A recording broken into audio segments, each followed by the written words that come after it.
ডিম একটি সুস্বাদু খাবার। ডিম আমাদের কেন খাওয়া উচিত? তো চলুন জেনে নিই ডিম খাওয়ার কি কি উপকারিতা আছে। 1 নম্বর, ডিম খেলে ডায়াবেটিস কমে যায়। 2 নম্বর, ডিম খেলে গুড কোলেস্টেরল বাড়ে এবং ব্যাড কোলেস্টেরল কমে। তাই ডিম খেলে আমাদের হার্টের প্রবলেম কম হয়।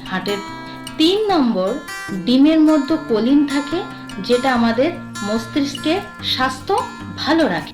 4 নম্বর, ডিমের মধ্যে জিয়াজিন থিং নামে একটা পিগমেন্ট থাকে, যেটা আমাদের চোখকে ভালো রাখে। 5 নম্বর, ডিমের মধ্যে ক্যালসিয়াম ও খনিজ পদার্থ থাকে, যেটা আমাদের শরীরের হাড়টিকে মজবুত রাখে। আর অনেক উপকার আছে ডিম থেকে। আর ডিম একটি সহজলভ্য এবং কম খরচের প্রোটিন জাতীয় খাবার। তাই আমাদের অবশ্যই ডিম খাওয়া উচিত।